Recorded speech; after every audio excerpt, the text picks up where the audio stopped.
पाचाडच्या वेशीवर 10,000 शिलेबंद धारकऱ्यांची फौज खडी ठाकली.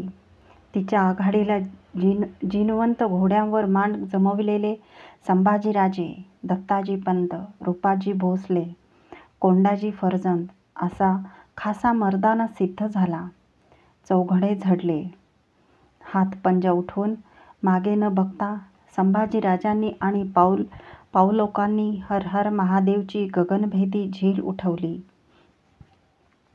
कर्माजीने रामोशी घोडाईतांचे खबरगिरांचे पथक दौडीचा मार्ग बिनघोर आहे की नाही याची टेहळणी देण्यासाठी पुढे उधळले. चालून निघाले युवराज संभाजीराजे आदिलशाहीच्या रोखाने मुलूक तोडीसाठी चालून निघाले. आता त्यांचे मन शांत होते. महाराजांनी सोपवलेल्या जोखमीने नाचे सूर्यफूल उमलले होते.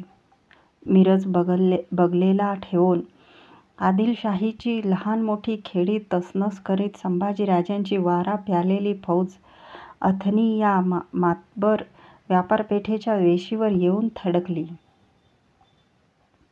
मावळ्यांनी अथनीला चौक भरला.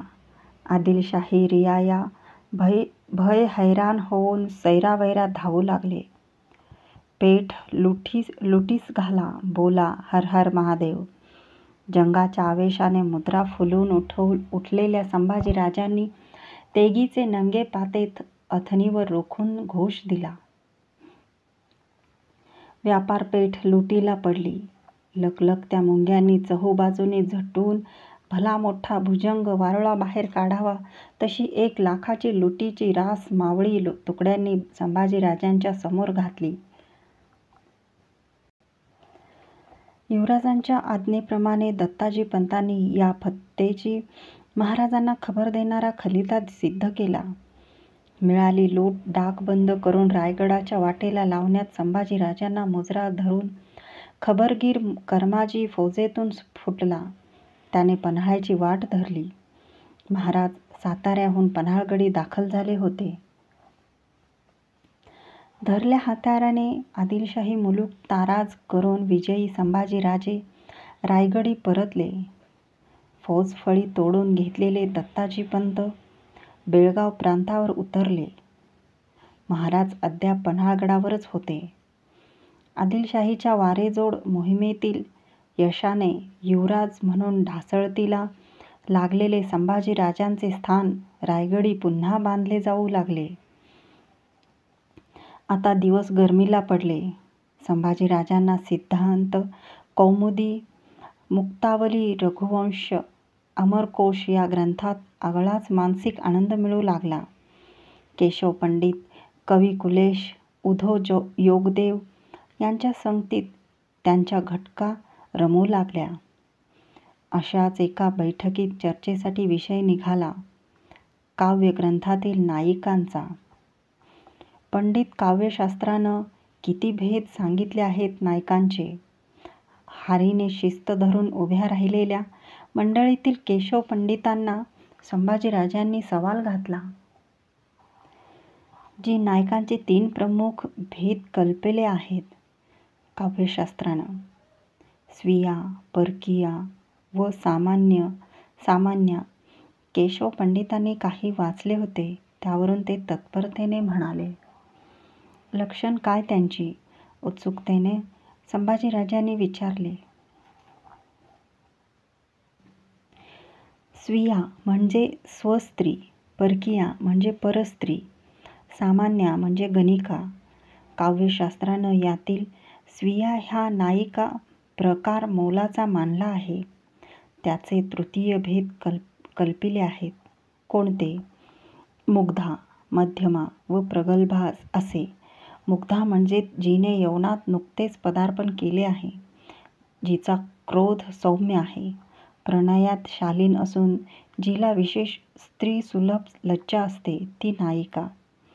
मध्यमा म्हणजे जिचे यौवन विकसित आहे, प्रणयात जी कुशल असून संभाषणात चतुर आहे, ती. प्रसंगानुरूप लज्जेचा लपंडाव खेळणारी नायिका. प्रगल्भ म्हणजे कमी लज्जा असलेली प्रणयात तरबेज, संभाषणाचे मोहजाल टाकणारी नायिका. भेद सांगून केशव पंडित अभिमानाने कमरेत झुकते झाले. वा, संभाजीराजांनी मनखुलास दाद दिली. कसल्या तरी विचारात गेल्यासारखे ते हातीचे गुलाब फूल चाळवू लागले. नायिकांचे हे संभाषण इथेच संपणार असे साऱ्यांना वाटले. युवराज, आज्ञा हो तो स्वीया नायिका के सौंदर्य शास्त्र में माने गए अष्ट उपभेद हम चरणों में सादर करेंगे. कुणालाही कल्पना नसताना कवी कुलेश बोलून गेले. ते ऐकताना केशव पंडितांच्या कपाळी कळेल न कळेलशी अठी उमटून गेली. जरूर जरूर कविराज. संभाजीराजांनी हातातील फुलाला फिरका दिला. खांद्यावर सरकलेले उवर भारती उपरणे ठाकठीक करीत कवी कुलेश किंचित झुकते झाले. त्यांच्या मस्तकीच्या गुलाबी कनोजी पगडीला धरून ओळंबलेल्या जरीवस्तू झुरमुळ्या डुलल्या. युवराज, सौंदर्यशास्त्र स्वीया नायिका के अवस्थानुसार अष्ट उपभेद मानता है. खंडिता, अभिसारिका, स्वाधीनपतिका, विप्रलब्धा, वासकसज्जा, कलहांतरिता, प्रोषित भर्तुका और विरहोत्कंठा. वाह वाह, बहुत खूप. कविराज, लक्षण सांगा या अष्टनायिकांची. मुद्रा उजळलेल्या संभाजीराजांची नजर कवी कुलेशांच्यावर जखडून पडली. जी, म्हणत कवी कुलेश पुढे म्हणाले, स्वपति अन्य स्त्री पर मोहित देखकर ईर्ष्या से कोपिष्ट होने वाली नायिका की खंडिता मानते हैं. जिस पर पति का सर्वाधिक प्रेम योग जुड़ता है उस नायिका को स्वाधीन पति का जानते हैं. संकेत स्थान पर अनेका अभिवचन देखकर वह नायक से पूरा न होने की कारण जो स्वयं को अपमानित मानती है वह नायिका है विप्रलब्धा. कवी कुलेशांच्या बोलाबरोबर केशव पंडित आणि उमाजी पंडित यांना त्यांनाच न कळणारी घालमेल उरात उठली. संभाजीराजांच्या समोर त्यांना ती नीट प्रकटही करता येईना. किती झाले तरी कुलेश उत्तरी होते, या मुलखात उपरे होते.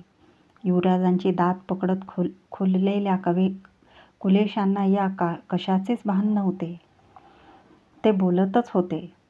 आज अपना पति आने वाला है. इस अपेक्षा से श्रृंगार मंडित होकर प्रतीक्षा करने वाली नायिका को काव्य शास्त्र वासक सज्जा मानता है. पति अनुनय करते समय उसको दुरुत्तर करके प्रथम अवमानित करने वाली और उपरांत सखी के सामने पश्चाताप प्रकट करने वाली नायिका को कलहांतरिता कहा जाता है.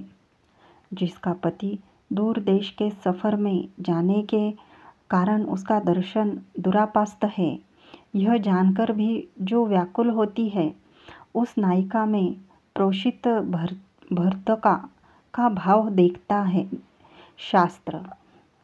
और निश्चय से आज पति का दर्शन होने वाला है इस अपेक्षा से प्रतीक्षा करती है. और पति जल्द न आने के कारण जो विरह व्याकुल हो उठती है उस नायिका का विरोधकंठा नाम ख्यात है शास्त्र में. युवराज, काव्य शास्त्र में इन अष्टनायिका के रूप में बहुत स्त्री रूप प्रकट हुए हैं. आता सगळी बैठक आपोआपच कुलेशांच्या कब्जात गेली होती. शाबास कविराज, अशी दर्दी दाद देत बैठकीवरून उठलेले संभाजीराजे कुलेशांच्या जवळ आले आणि त्यांनी आपल्या छातीवर रुळणारा मोतीकंठा उतरून तो कवी कुलेशांच्या हातात ठेवला. कविराज, या अष्टनायिकांचे स्वाभाविक भेद आम्ही काव्यात बांधावे म्हणतो. स्वतःशी बोलल्यासारखे संभाजीराजे म्हणाले. जी, संकल्प पूरा करने में चंडी युवराज को आशीर्वाद दे. कुलेशांचे मान राजकदर स्वीकारताना झुकली ती तशीच होती. रायाजीने आणून ठेवलेल्या तबकातील विड्यांना संभाजीराजाने हात स्पर्श दिला. सर्वांना निरोपाचे विडे देण्यात आले. नायिका भेद या काव्याच्या बांधणीत संभाजीराजे गुंतले. उन्हे तापू लागली. एक दिवस उन्हे टळतीला लागली असताना अचानक महादरवाजावरची नौबत झडली.